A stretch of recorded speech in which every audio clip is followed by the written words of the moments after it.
right, it's Super Centex Podcast. This is the homecoming edition. Look at this motley crew that we have here. We thought earlier in the year we were talking about this, Chad and Michael and I, about 25 years of Waco ISD. And we thought, Waco High University Week, maybe we'll do a homecoming podcast with some of our old buddies. And here they are. I am Jason Orts. I was the high school sports editor, I guess you could say, the coordinator for the Trib from, 2008 to 2015. Jerry Hill. I started at the Trib in 1983. David G. Campbell. Doing radio, like I was doing when I was there as well, doing a lot of radio at the time. Jim Barnes. Now I'm back here in Texas as the sports editor at the Fort Worth Star-Telegram. Luke Gilliam. How the heck are you? Good to see you guys. Yeah, I was at the Trib. Just like some of you other guys, first job out of college, I think 99 to 2002. And that's Chad Conine. And I'm back at the Waco Trib after a couple of, I actually never really left. I've gone from staff to freelance to staff. Yeah, you have. Freelance. Michael, introduce yourself to everybody. What's up, everyone? For those that are normal viewers of this podcast, you know me as the current high school guy for football, basketball, all other stuff. I've been with the Trib for a little over a year now. And y'all know me, Brice Cherry. I have been at the Trib since 98. So first of all, raise your hand if you've ever climbed out of a high school football stadium. Yeah. All right. But nobody tops Jerry Hill's story in terms of climbing out of a high school football stadium. Jerry, tell that story.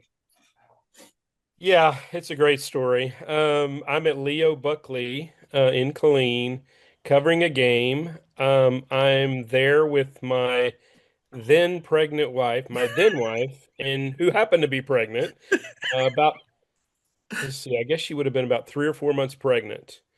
With which child? Would have been Stephen. Okay. Yeah. And so the power, I guess at a certain point, they didn't just shut down the press box. They shut off the whole power. So literally we are leaving a dark press box, a dark stadium, and have to climb over a fence. Like I said, with Tammy like 3 or 4 months pregnant. And we have to climb over a fence, and then I have to go find a place to send the frickin' story in. So not the best experience. And I do kind of joke. I don't know why that first marriage didn't last any longer. So yeah, that was a fun night for sure.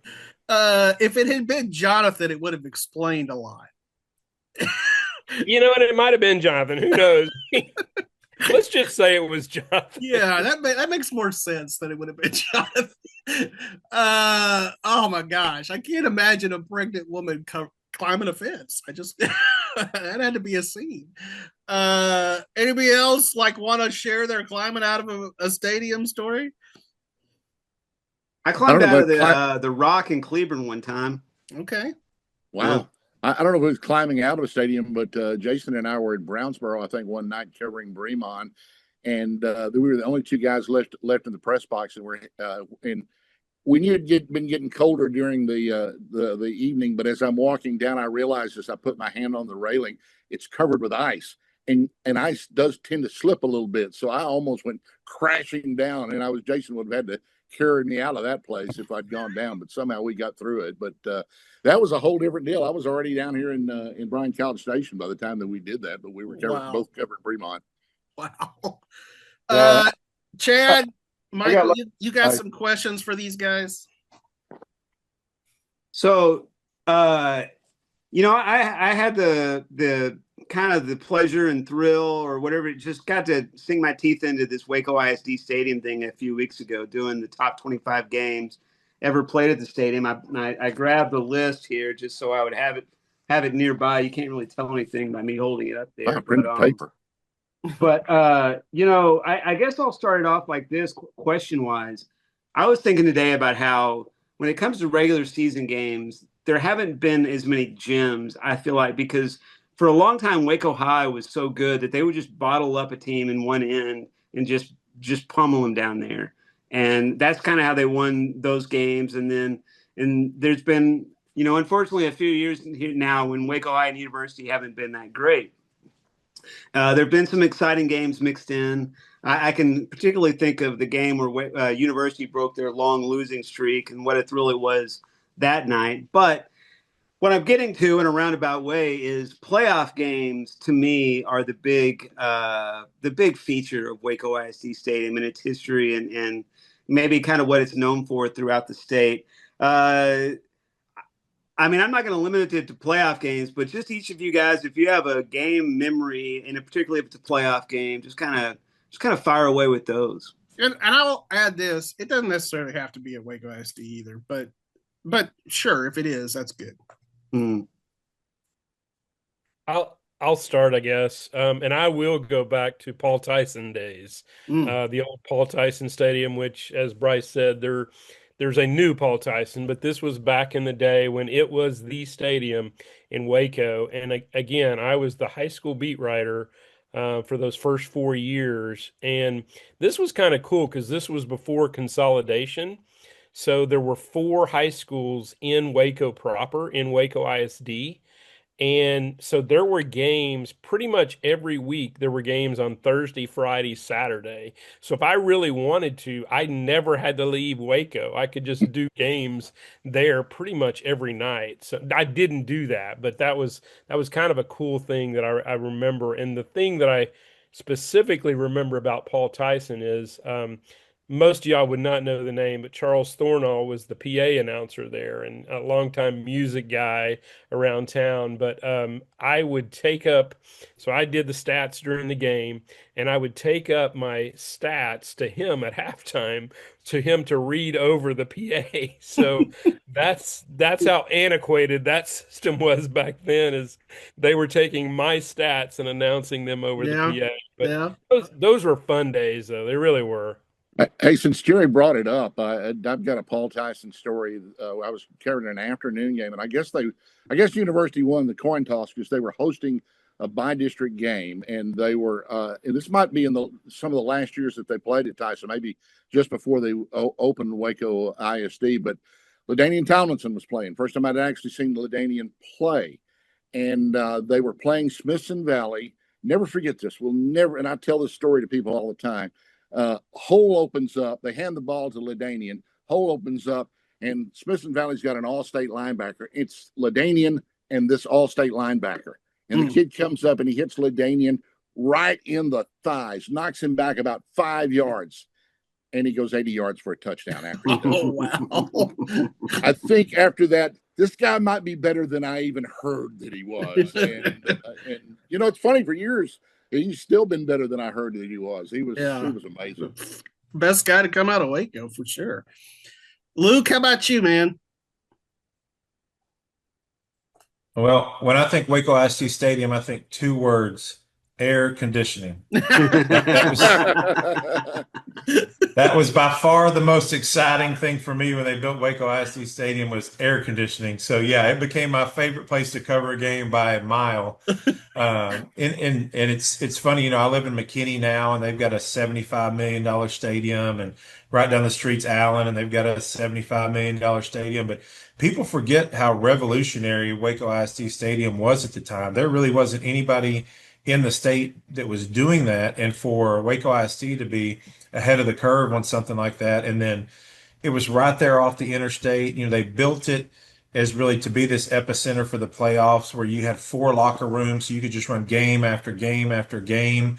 So there would be a 1 o'clock, a 4 o'clock, and a 7 o'clock game with some of the best teams in the state.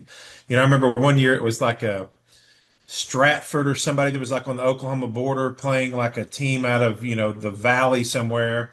And they both drove like 9 hours to meet in Waco, but it was still the center of the high school football universe, because people in Dallas would play people from Austin or San Antonio or Houston. And it just kind of got to be the natural meeting place for all the big games. And, I forget one year they had like 25 or 30 playoff games there. And it was just, it's so cool. It felt like, how did we get this in Waco, Texas, of all places, to become kind of the epicenter of high school football? So if you were a high school football junkie, there was no better place to be. Absolutely. Let me add to that. They have a big framed picture frame thing on the third floor of the press box now, and it's got a little bronze plaque for every gold ball they've given out for a playoff game. Wow. And there's more than 250 of them. Wow. So that's I believe outside of Jerry World in the 21st century, Waco ISD has hosted the most. Yep, that is accurate. Games. That's accurate. I had a couple of nephews that played for Bernie, and they played Marshall in a playoff game there. And what they would talk about for the longest time was, and Waco ISD did this for everybody. Everybody that came in, they would have nameplates that they got to take home. And that mattered to a lot of people. It was little tiny details like that meant something to teams that came into Waco ISD. Nice.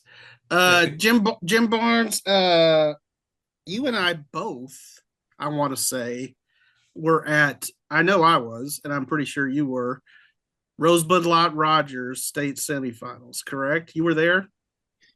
Was there, and then of course they came right back for the state championship game. Same place the next week, yeah. Same place, and that was the one year that, I mean, obviously my entirety of when I was at the paper, we were heavily involved in high school sports, but that year 02 was the one year that I was sort of truly on the beat and traveling around and going to these games. And so that Rosebud Lot state championship season is always one that stands out, of course, because I still think that, to me, that's the Friday Night Lights is your 3As, your 2As, that those small towns. And Rosebud Lot went on an incredible run. Jordan Parkus was their two-way player who still, to me, one of the best high school football players I've ever seen. I mean, especially considering, pretty good baseball player too. At the 2A level. I mean, he was just an incredible two-way player as a quarterback who could run and throw, and then as sort of an all roving the field safety. Thing is, they were so dominant in the playoffs. I mean, that semifinal and that championship game were blowouts, and they really sort of romped through the playoffs. The game that stands out to me that season was they were in the same district as McGregor. They were ranked. It was a number 1 versus 2 matchup in McGregor. Rosebud Lot had a big lead. McGregor came back and beat them. And, that was just a great, fantastic game, especially with the home crowd behind them. And, one of those quirks of Texas high school football, this was not the playoff brackets were not pre-separated.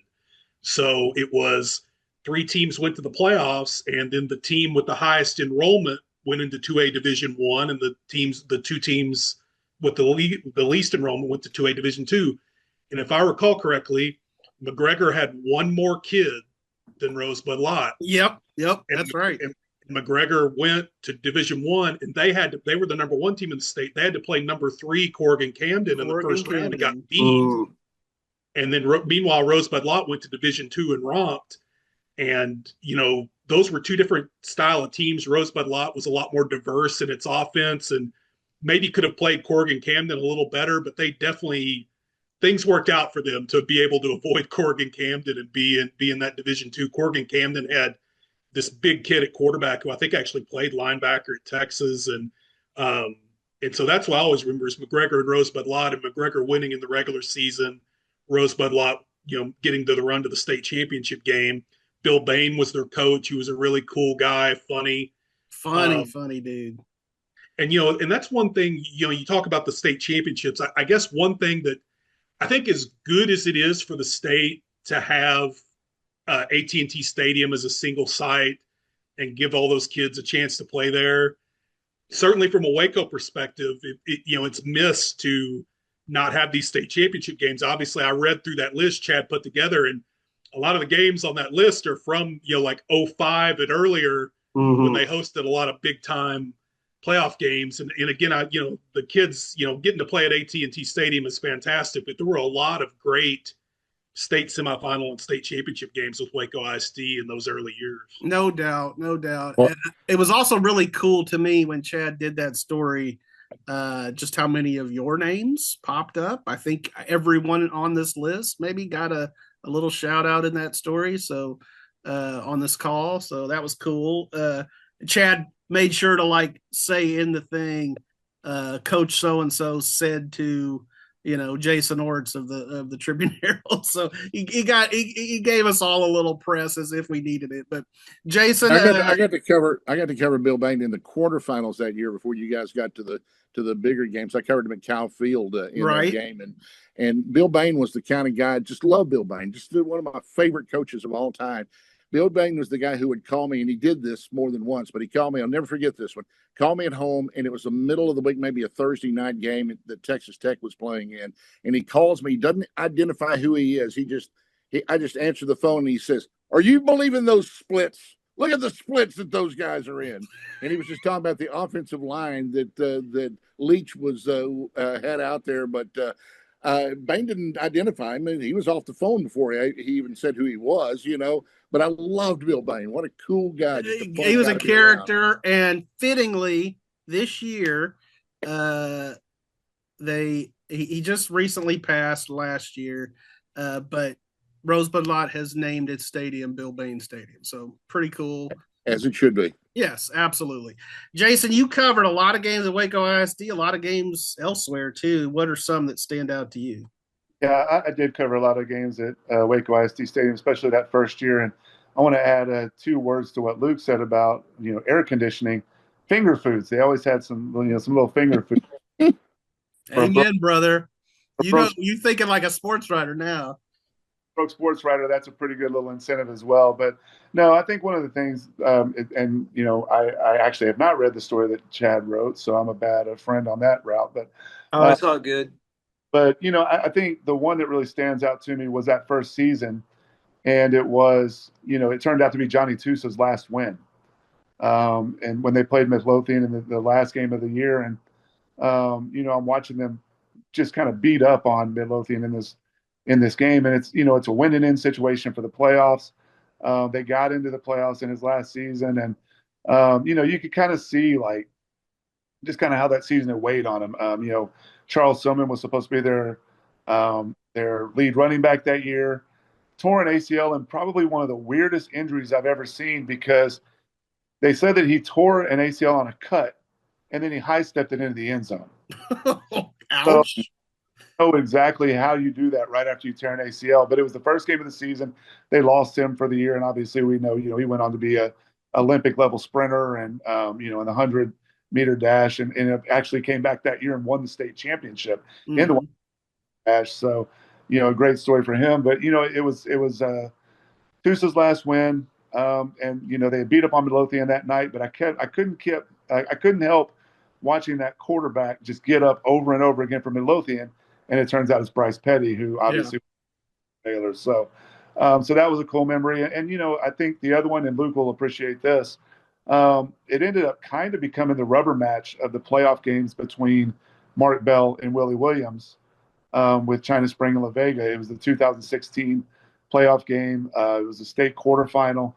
La Vega had won the state championship the year before, was trying to go back-to-back, and really jumped out on China Spring in that game. I think it was 10-0, and had a long run called back. They might have even had a bigger lead, but China Spring ended up coming back and winning that game 21-10, and I believe lost to Carthage in triple overtime the week after that, and a heartbreaking game for the Cougars, and ended their run. But just seeing those games like that, where you talk about the playoff games, to me, it's never more special than when you can stay in town and watch 2 teams that we cover, get to play in a game of that magnitude. Oh yeah. I see it 3 times with La Vega and China Spring. It was all at 3 different venues, but that situation can go bad on you too. Let me tell you. No, we don't need to tell that story. No, please don't. I did want to add though that the games that Jason mentioned, the Waco High Midlothian game was number 7 on the list, and the China Spring La Vega game in 2016 was number 10. Nice. So good on you. Yeah, good stuff. As a matter of housekeeping, I'm going to mention to y'all that we have 3 minutes on this Zoom left, and so please hop on the second Zoom. I'm ghetto. I'm cheap. I got the free version of Zoom. So, but you're going to have Win edit them together anyway? Yes, we will have Win edit them together. Yeah, so Win Emmons is still around doing his magic. But He Michael, was a magician when I was there. I love that dude. he still is. He still is. He's amazing. I got home from the Baylor TCU game the other night, and Wynn was at the new Trib. I went in, and it was just completely black in there, and you see this little glow of Wynn's computer screen across the newsroom. So, the dude keeps crazy hours. But Michael, what's a question you have for these guys? Yeah, I guess just one thing I'm curious about, because I mean, again, all of you guys have seen more games than me. When it comes to like moments or game, like even if it's just like a play, is there something that still to this day, when you look back on, kind of gives you goosebumps of like, man, like that was a crazy play? I know David mentioned the LT 80-yard run that still kind of resonates into this day. Is there maybe a play, a highlight play, a particular athlete or moment that really just is like to this day, like, man, that was nuts? I can't top that. Yeah, I can jump in there a little bit. Before LT, there was Lewis Fight. And to me, and again, I didn't cover LaDainian as much in high school, so I couldn't tell you if he was, I mean, certainly he ended up being better. But Lewis Fight in high school was the best that I had ever seen, have ever seen. He was an unbelievable athlete, and I wasn't at this game. Actually, it was post Waco High, but I believe he was at a junior college, and there was just some phenomenal play that wound up on highlight reels everywhere because he was just one of those athletes that, he could stop on a dime. I mean, he was fast, but he could stop on a dime and just make these unbelievable plays. And yeah, he was, like I said, in his era, he was the best that I had ever seen. Good stuff. Turn those flips, couldn't he, Jerry? I mean, he would. You remember that play where he was like, I think he was returning a punt and he turned a flip for a touchdown? Yeah, he would. Like I said, that's the one that ended up on ESPN, right? Yes. On SportsCenter. Yeah, that's right. Yeah. Yep. I think we're going to be kind of running back heavy on this, but John Hubert from Midway obviously was a great one. He wasn't a running back, but he's more of a running quarterback. But Denarian Thomas at Mart, small guy, about 5'9", 160, but if he hit a corner, forget it because he was gone. I'll never forget a game that I covered against between Mart and Crawford, where Denarian ran for over 300 yards, DeMarcus Cosby ran for over 200 yards, and Crawford ran for over 400 yards. Wow. Just a shootout back and forth, up and down the field the entire game. Nobody could tackle anybody. And just one of those games that you never forget, just the single game performances and they were all in the same game. I don't think I'd ever seen anything like that. Nice. All right. Man, I think if we got time, I did think of one more, or we'll do it on the next. All right. Here, let's start it on the new pod. Mark deal, and I was going to talk about Quan Cosby when he was in a playoff game that I was covering, and they punted I don't remember who it was they were punting. It was East Texas team, but they were punting the ball, and the ball hits and it bounces up in the air, and I guarantee you everybody on that coverage team is surrounding that ball, but Quan is the one guy back, and he runs in between before it hits the ground and catches it and returns it for a touchdown. Takes it all the way back for the touchdown. And I remember asking Terry Cron, said, when you saw that ball bounce high after the game, I asked him after the game, when you saw that ball bounce high, what went through your mind? I said, well, I turned around and said, get a T. He said, because we're kicking off. So it was just amazing. That dude, Quan Cosby, we're putting guys in there who are all-time greats. That guy needs to be pretty high on that list, too. Still the only guy, Luke will remember this, to get both Super Centex Offensive Player of the Year and Super Centex Defensive Player of the Year. Not the same year, but because that's just not how we did it, but back-to-back years. Yeah, pretty cool. Quan was pretty good, wasn't he, Luke? Yeah, and people forget John Garrett was on that team. Yeah, two Division I players playing these just future dentists and insurance salesmen. I know it was two-way football, but if you look back on the most dominant teams ever in the history of Central Texas, those couple of years with Quan Cosby, and I think he had a cousin or a brother on the team, and John Garrett on that team. I mean, it was just pick your number every Friday night. No doubt, no doubt. Chad and I will never forget '07 China La Vega for a lot of reasons. But to answer Michael's question, Dustin Eskew diving for the end zone for the winning touchdown. Dude, that still is one of the best plays I've seen. And then Jim mentioned the Rosebud Rogers game, state semifinals.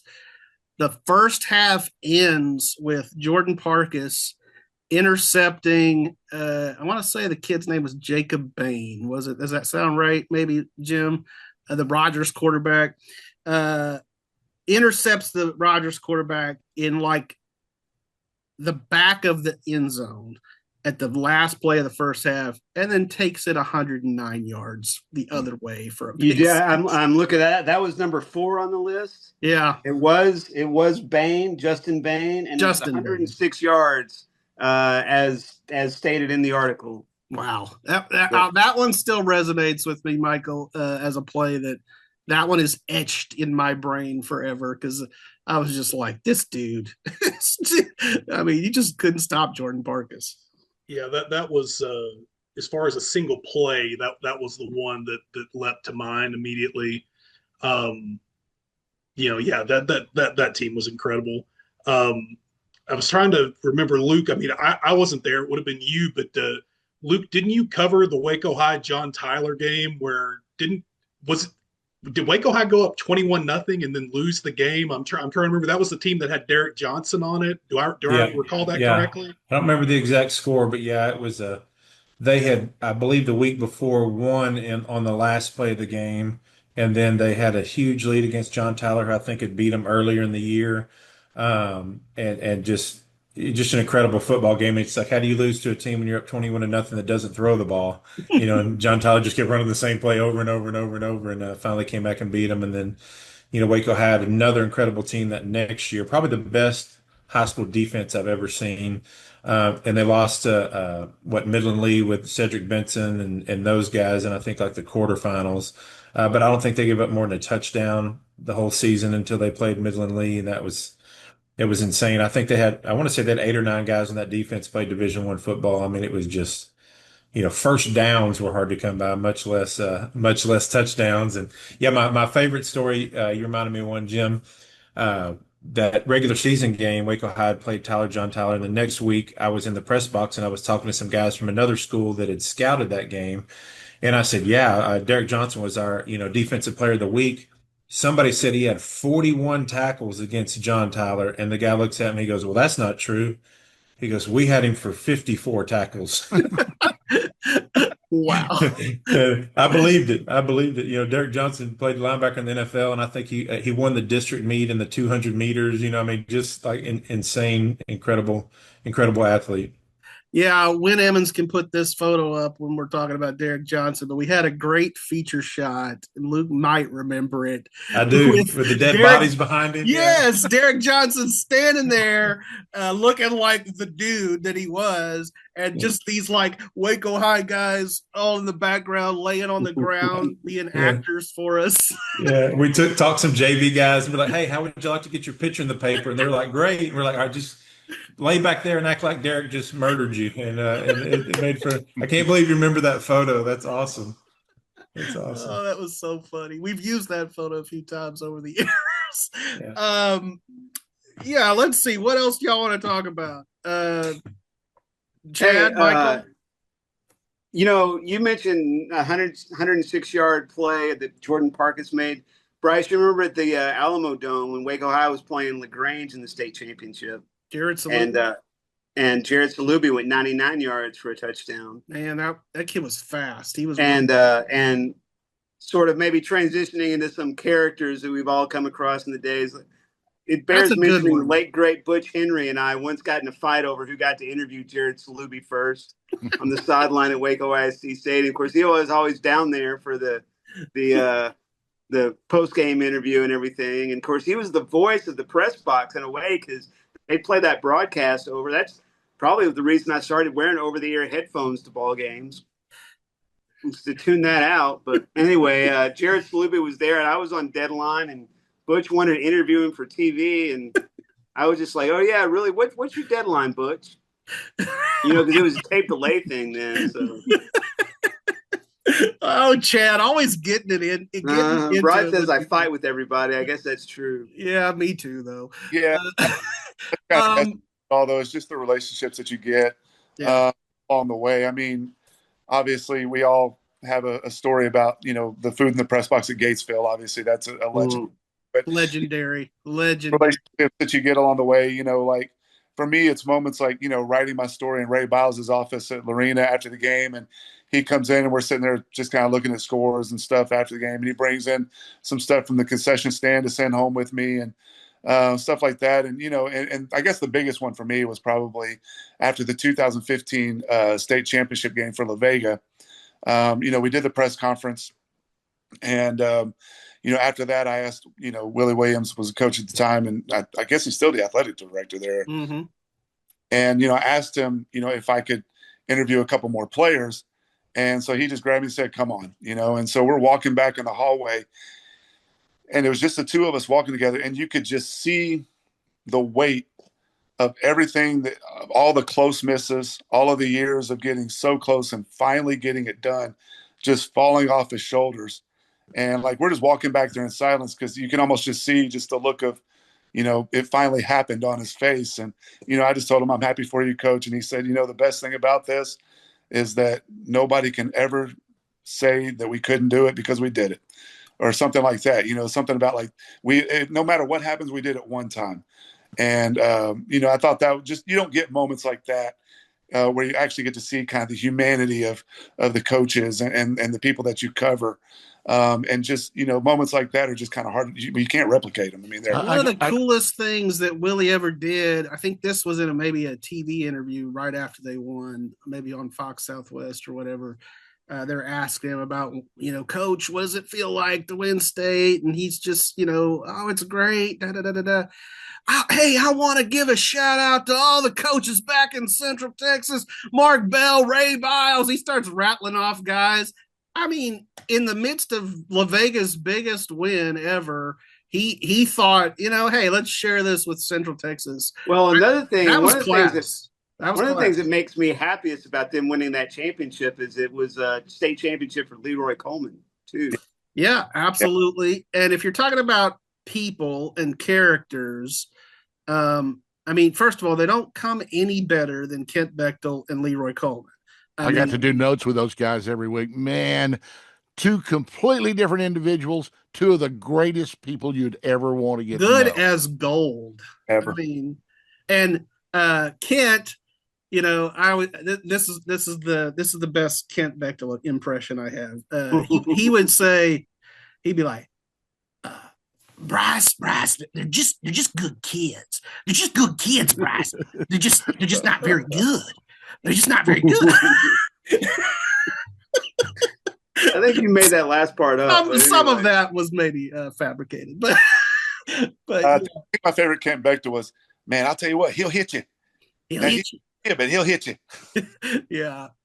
This would have been a big time of year for Kent Bechtel because the numbers coming out, and Kent was always, what do you hear? What kind of numbers you hear Belton's coming in? Well, the joke always was that back then it was 4A, that 4A was midway and down. They had some sort of in at the UIL office, and they always managed to skirt that, they avoid that 5A line. Those days are long gone. It was, where's that picnic out on the lake that everybody, while they're taking the numbers? Surely they're not in school today. Good stuff. Do y'all have Kent Bechtel or Leroy Coleman stories? Well, I can tell you one thing about when they were doing something on Ladanian. When remember they did the Nike commercial on Ladanian where they went back to the school. Remember they went to university, and I remember Leroy talking about. He says they were spraying sweat on me. He says I don't need anybody to spray sweat on me. He said I just sweat when I walk outside. Well, Brice, I remember how long ago this was. The first game after 9/11.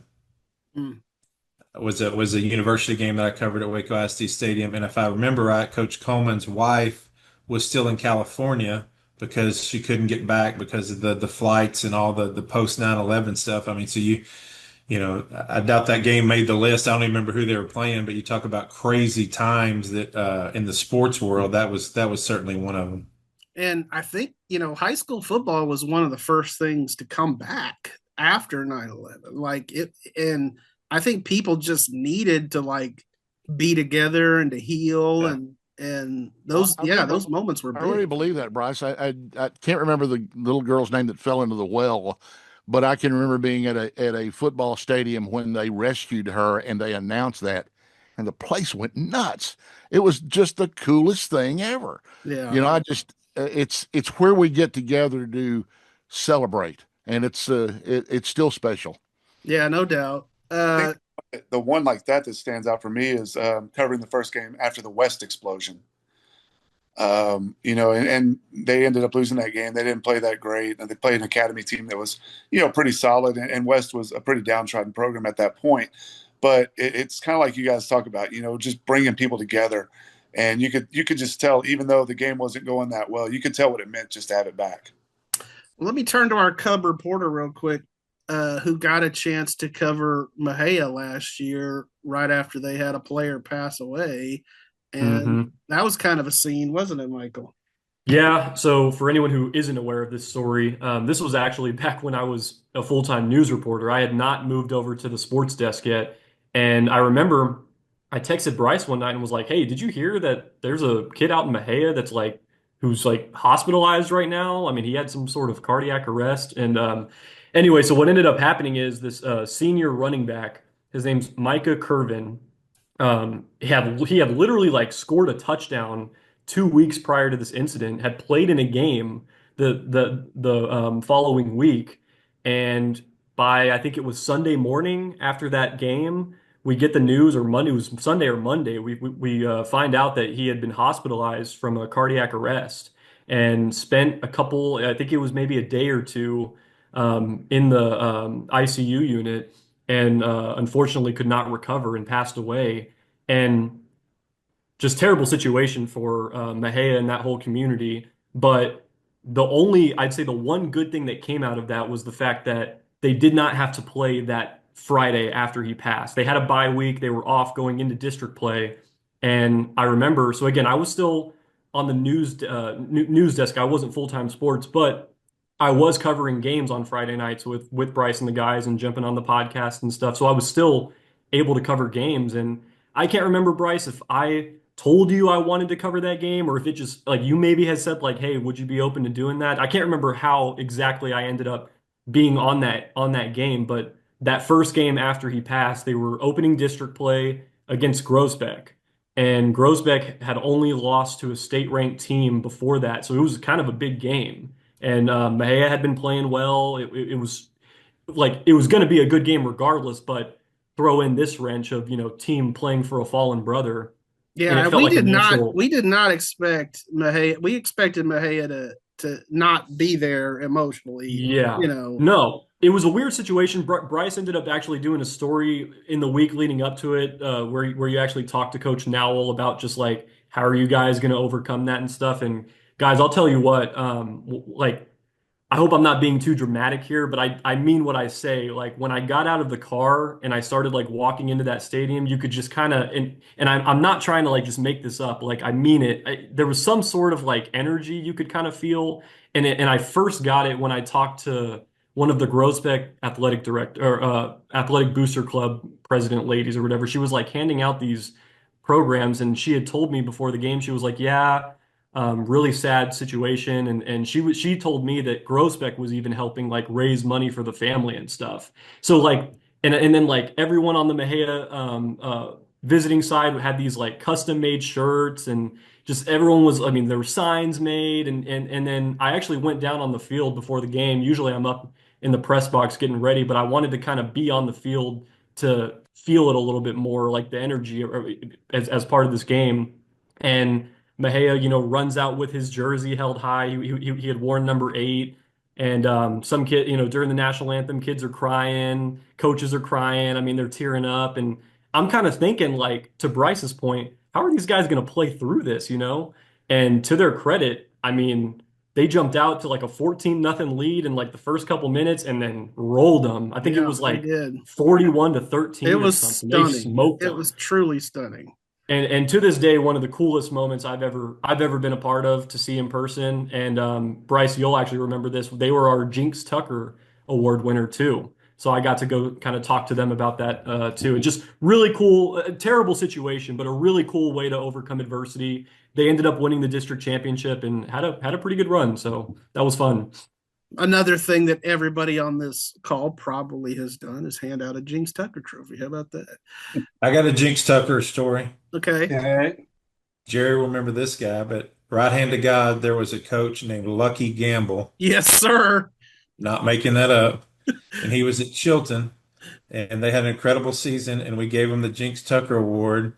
And I drove down there and delivered it, and then I think I had to go back and pick it up, or they met me somewhere to give it to me the next year. And he brings it back in, and the little football player on top is bent to the side, and one of the eagles was snapped off, and the whole thing was just looking leaning Tower of Pisa. And I said, Coach, what'd you do to my trophy? And he looks at me dead serious, and he goes, that's the way you gave it to me. I said, Coach, what are you talking about? It was brand new. We get it polished every year before we hand it out. He's like, nope, that's the way we got it. That's the way you gave it to me. Okay. In a related story, I hope that his team has never won the Jinx Tucker Trophy since then. So I don't think they have. I don't think they have either. We do take grudges. We keep grudges when it comes to the Jinx.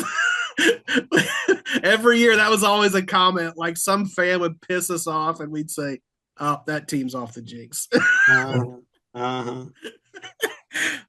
Before we go, because all y'all have places to go, I think it's a good way to end it. Is just maybe, what did you love about covering high school football the most? Like, you hit on some of it, and Jason said those human moments with the coaches are pretty cool, but like, take us home with that. Jason, we'll start with you. Yeah, I think it is just that. It's those human relationships that you get to build with. You get to know all the coaches, you get to know the players to some degree. Sometimes there's even like, a town character that you get to meet. Mr. Mart calling in all the time, or Mr. Mart. Some of the other people that you just kind of meet along the way. Great Jason Kramer at Midway. Oh gosh, yes. Still at Midway. We've got, just those human relationships. And I think, they understand that we're there to do a job, and it's not always going to be rainbows and butterflies when we write about them. But, I think developing those relationships takes it from, when something bad does happen, it's like, well, oh man, I got to come talk to this reporter. It's like, no, I'm talking to Jason. It's okay. That kind of deal, where you're on that first name basis, and you've built up that relationship where when something bad does happen, it kind of softens the blow of them having to talk to you in a tough moment. Nice. Yeah. Good point. Jerry, I've been shooting games the last couple of years, and I really enjoy that. It brought up kind of a funny moment this year. Before the season started, I went out to Bremont and I interviewed Tank Scott for the kind of Bremont feature that we did. First time we featured Bremont in the preseason in a long time, probably. But anyway, I interviewed Tank Scott and several other Bremont players. So then I'm covering the Bremont Mart game, district opener out there, and I've got my camera down there. I'm in the end zone because that's kind of where you station yourself when you know that somebody's about to score a touchdown. Sure enough, Tank Scott comes up the middle, runs, 20, 30 yards for a touchdown, crosses the goal line and looks right at the camera. And it was like, yeah, like the big flex that they all do now. Yeah. He was like, yeah. And then he was like, because he recognized me, from the preseason story. Yeah, that's funny. That's funny. Jerry, how about you, buddy? Well, this was kind of a funny one, and I'll go back to Kent Bechtel in a minute because I think if I remember this right, it was something with Luke actually, because I think Luke had gone away or something, but he was back covering a game, and they had gotten beat like badly, I think, or had I think we were loss. having Luke string a game for us. Yes, and they lost, but so he's talking, and then he looks up and sees Luke, and it's like, "How you doing, Luke?" Luke's like, Coach, you doing okay? Sorry, Coach. Luke, how are you? I wish anybody in my life was as happy to see me as Kent Bechtel. Talk about a great guy. Including your wife. No doubt. So I wanted to share this one story just because this has stuck with me for almost 40 years now. When Lorena won the state championship in '87, this is when we were doing picks and stuff, and I picked against them every week. Now, I will say the first week they tied, and they didn't even have the overtimes or anything. They won on penetrations or first downs or something. This is by district. So I picked against them every week, and Coach Crawford loved it. But the players were just getting angrier and angrier. And I'm down there covering the state championship game. And I think it was Refugio, maybe. Yeah, it was. Anyway, yeah. Willie Mack Garza. Yeah. So I'm down there covering it. And I'm hearing that these guys want to beat me up. That wouldn't have taken much, but that was just when and like I said, Coach Crawford actually appreciated it that I picked against them every week, because I guarantee you he used it, when he was motivated. Oh, yes. We've had lots of coaches who would ask us to pick against them. And Jason, who was the coach that was like, the newspaper man does not control your future? I think that was a coach I know it was a coach at Conley. I think it was Steve Holland, the one who did that. I will never forget seeing that on the TV and just laughing. Oh, Jimmy B, how about you? I mean, I think it's just the the romantic part of high school football, in that, it is seeing the way the communities come together. Again, to me, the great thing about being in the Waco area was that the lifeblood of it was sort of the 3A and below. I always thought, we had so many great programs there, La Vega, China, Lorena, and then obviously going down to your Marlins and Marts, and we all in Crawford, and we seem to always have a team in the mix late. But the fact of seeing those communities come together, and it just meant so much. And, that's why football was so fun to me. And then, of course, the other fun part, which, continues to an extent to this day, but it's not like the old day, the newsroom's not the same, all that. But, some of the most fun we had would be when we all came back from wherever we were for Friday night, we finished our stories, and then we're kind of just in the newsroom debriefing on what we saw, what happened, all that. Those were great. And just the teamwork, we always say we wish the public realized how we move heaven and earth on these Friday nights to get out what we get, and then they'd be like, why didn't you mention that my son scored a touchdown? And we'd be like, we were typing that onto the page right with 1 minute to deadline, and so it's just the teamwork, the camaraderie, and then the community, and I love high school football, and glad to still be part of it in some way. That debriefing that you're talking about, which is one of the best things, for sure. That idea led to us creating the Super Centex After Dark podcast that we do on Friday nights, where we're just breaking down the games off the cuff. What did you see? What did you see? We used to do that every freaking Friday night, and that was the greatest. Got about 10 minutes left, David, and then Luke, because Luke's the funniest, and he'll bring us home, but no pressure. David, what's the best part? It's the ultimate reality show, and what's a game that's a metaphor for life. It's just a wonderful time to be out there to enjoy it. You don't know what's going to happen 1 week to the next, as our picks prove, but you don't know what's going to happen 1 week to the next, and you don't really know what's going to happen on the next play. And I just absolutely love that. I loved it when I was a kid, and I love it now. Nice. Still calling the Bryan Vikings, David G. Campbell. Can't wait to see you when Midway plays, Brian. That'll be senior night for my youngest daughter on that game, Halloween night, right? Right, Dave? Yes, yep. What do We don't want to wear the same costume. We'll talk. Right. All right, talking Luke. about you and Millie? Yeah. I'm not wearing a costume. I'm wearing a sports writer costume. All right, Luke. What's your takeaway? Oh, there is nothing like Texas high school football, and it's been glamorized and Hollywoodified and all that. But at the end of the day, it's still, the signature moment at least 10 times a year for the vast majorities of communities in Texas. And that part has stood the test of time since all of us have come and gone in this position, and for the young guys still out there doing it every Friday. And that's to be a part of that and to see, future greatness, folks that go on to, play in the NFL or whatever, that part's really cool. But it always comes back to the people, whether it's the coaches or the kids or the community members, like you guys said, or the guys that you work with. This has been so cool reconnecting with you guys, and it's brought back just a flood of memories and a flood of stories. And I'd be remiss when not ending about the time that Jim Barnes spelled one guy's name wrong 3 weeks in a row.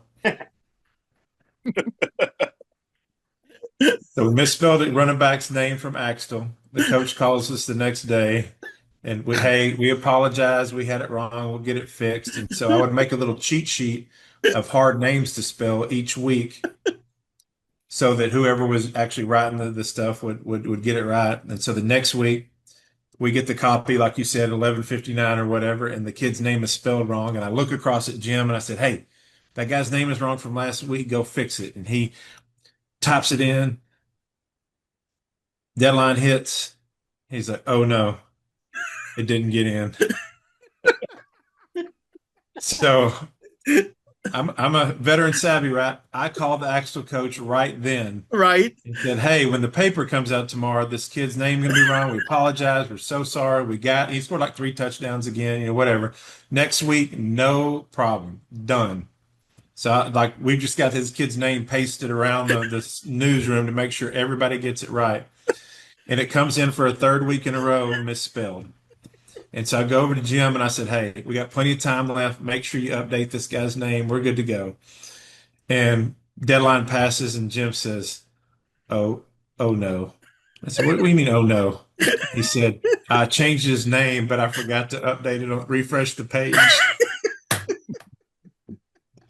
So for the 3rd consecutive week, the coach calls me on Saturday, and I just had to pretty much say, "You know what, coach? We're idiots. We are absolute idiots. We are out to get this guy from Axtell." What was the name? I got to know what the name is now. Jim, do you remember? Yeah, Jim, you can remember this? I think I've tried to block this out of my memory because I definitely can't remember the name. What's so funny now is, we can the loss of the good old days and all that. At least now online, it's like you update it in 2 seconds and it's fixed. That is the good thing of the internet. I kind of want the name to be like Jason Smith. Yeah, no, I don't feel like it was like Wojciechowski or anything. I feel like it was a pretty common name with one letter that was off, and we just butchered it. It wasn't Rosinski. Is that right? Yeah. Right. You just going to bed, in the wee hours of Saturday morning, knowing you've got to wake up tomorrow and have everybody that reads your newspaper know that you're an idiot for the 3rd straight week. So. Well, just all the people, and never mind. Luke's right, though. All these people always think we're out to get them. Apparently, we were with that kid. Yeah, no doubt. Yeah, we didn't have enough energy to be out to get them, but we did it anyway. True. That's true. Guys, I just want to say thank you for taking a little time on a Monday night as we record this, and it'll be up, on all the things later this week. But man, just appreciate y'all. It's so good to see you. It is good to see everybody. Same here. It's great to be here, and what an honor to finally meet Jerry Hill. I'm really excited. It's the first time those words have ever been said. Oh my God.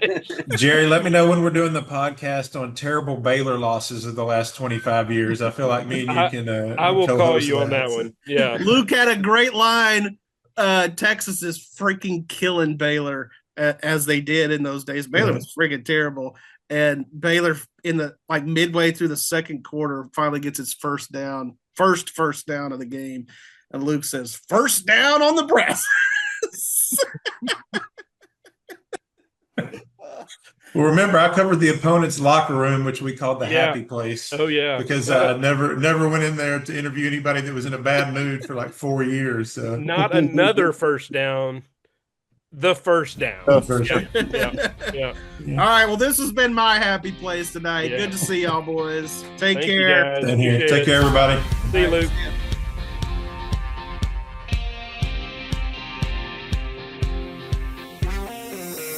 Go around the horn a little bit.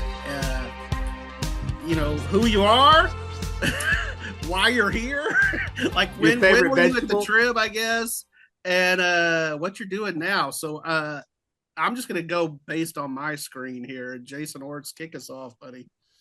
I am Jason Orts. I was the high school sports editor, I guess you could say, the coordinator for the Trib from, I guess, 2008 to 2015. So been a little while since I left. Went out to Vegas for a little while, did some of the same stuff there. And then now I'm a dispatcher for LCRA in Austin. And got to admit that I'm loving having, 3 days off one week and 4 the next. That is definitely not a sports writer life.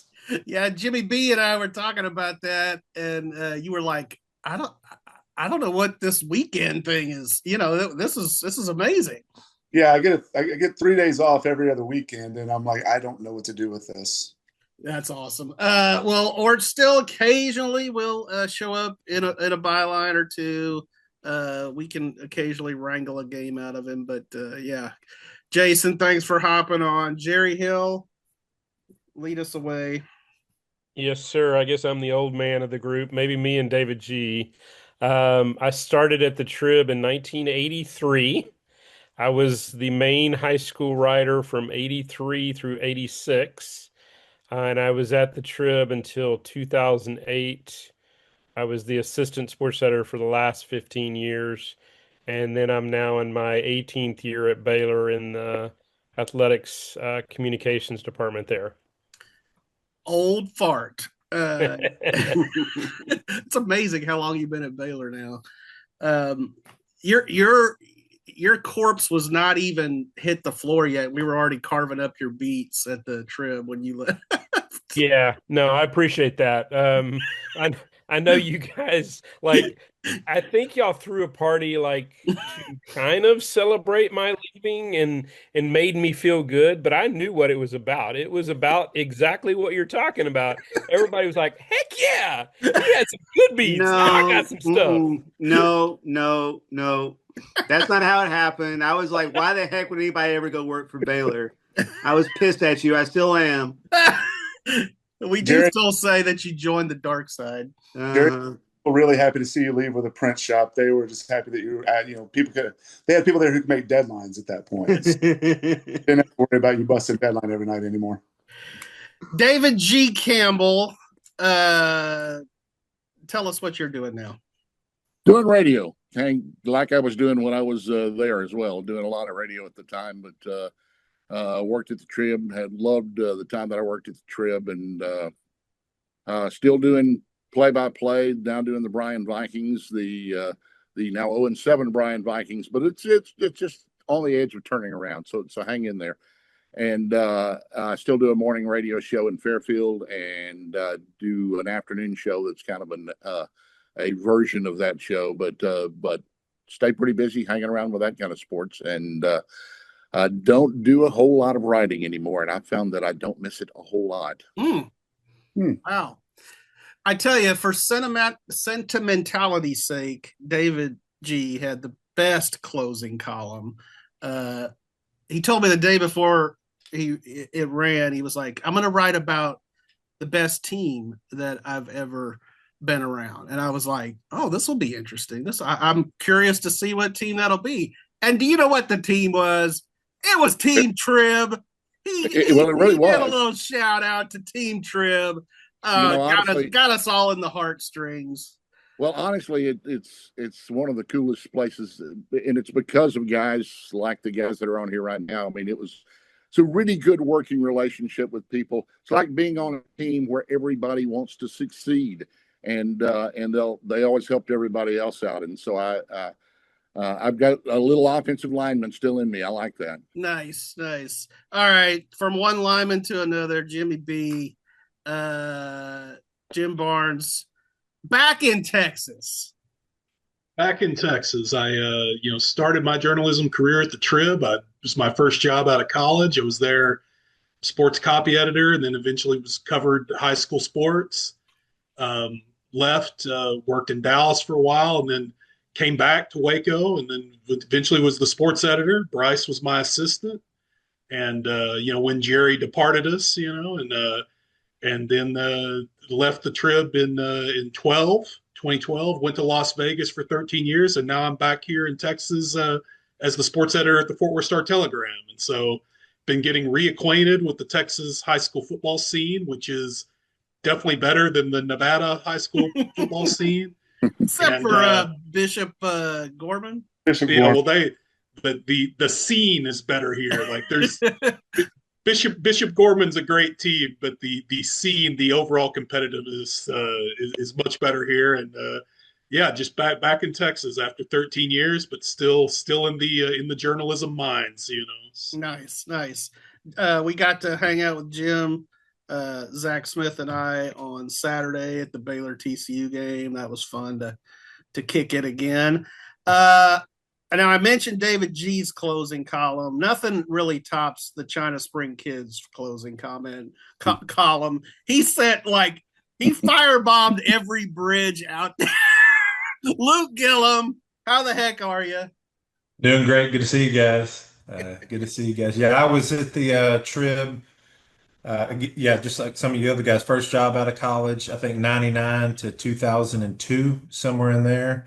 I only got the job, talk about the fickle finger of fate, because of the passing away of the late, great Mickey Humphrey. Otherwise, that job never would have been open, and we probably wouldn't have got to know each other. So, what an incredible first job. What an incredible group of guys to get a chance to work with and learn the business. And I think David G said it best, just such a supportive group. Everybody wanted everybody to succeed. The late, great John Werner, Kim Gorham, all those guys. I mean, it was just a great group of guys to be around and work every day. You know how hard you work in that business, and it's only made easier by working with people that you enjoy being around. I will say this: when I see you in that College Station cap, I want to spin it around so you can catch my fastball. College Station. You've been covering too much 0-7 football, David. Oh, I'm sorry, my mistake. You know what? If I learned anything from Jim and from Jason is what happens in College Station stays in College Station. I'll back off on that again. So. Nice. And Luke, then you went out and joined the real world, and you got a big boy job. I did. And I left the Trib and worked at the Dallas Morning News for 3 or 4 years, and loved doing that. And I got into a startup news and sports website, and then guys, how hard this is when you want to have a family, and was really looking for something stable.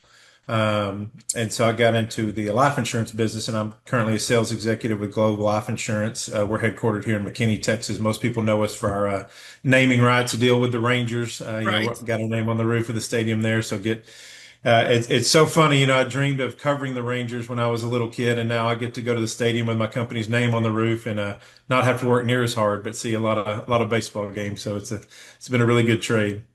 So Luke and Orts were the smart ones and left the rest of us to rearrange the deck chairs on the Titanic. But you and I think we need to become good friends. And if you're going to that many baseball games, I want to go with you. There you go. Jason's a big Rangers fan. Awesome. Yeah. And let me. You probably don't need introductions to Chad and to Michael, but Chad, lead us away. Yeah, so I just was going to point out, my first job out of college was freelancing for the Star-Telegram, and then when Jim left to go to the Dallas Morning News, I grabbed his spot at the Waco Trib, and now he's at the Star-Telegram, and I'm back of the Waco Trib after a couple of. Well, I actually never really left. Nice. I've gone from staff to freelance to staff. Yeah, you have. You and I said to Jim the other day, I said only the great ones had 2 stints at the Trib, and that's Chad Conine and Jim Barnes. There you go. Well, and I feel like freelancing is a better fit for me because I'm a bit of an HR liability. So. You're also independently wealthy. So. Let's not put that out there. Unless any of the ladies are watching. You didn't mention anything about the Texas Tech connection. I thought this is going to be, when we first started talking about this, Texas Tech was still winning. And so I thought it would really be a nice opportunity, but now you timed it beautifully. Yes. Well, thanks a lot, Dave. I appreciate that. Hey, I was sweating the Longhorns a little bit, or I thought we might have been turning this thing around. Well, let's not get all caught up in Longhorns and Red Raiders, or we'll just not be very happy. Good point. Yeah, and Jerry knows Michael Haag. Chad knows Michael Haag, but Michael, introduce yourself to everybody. What's up, everyone? For those that are normal viewers of this podcast, you know me as the current high school guy for football, basketball, all other stuff. I've been with the Trib for a little over a year now, and I grew up south of San Antonio, and Baylor is what brought me to Waco. And then Brice and the rest of the guys there were crazy enough to take a chance on me, and here I am, and loving every second of it. So, yeah, I'm surprised to hear that there are normal viewers of anything that you guys would be involved. Hey, fair enough. No doubt. The truth is, Michael's outworking us. He's oh my gosh. Oh, let's not go that far. He's doing a great job.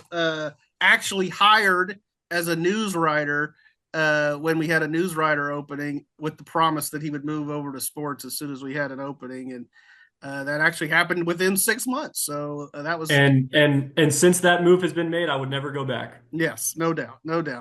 And his first year at the Trib, he was still freaking going to Baylor. So God bless. Yeah, that's true. That's true. And y'all know me, Brice Cherry. I have been at the Trib since '98. Luke mentioned the late great Mickey Humphrey. I too inherited a beat from Mickey Humphrey, the Baylor track beat. Still have the Baylor track beat today.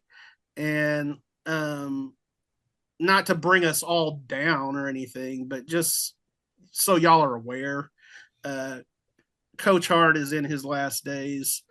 And so say a prayer for his family.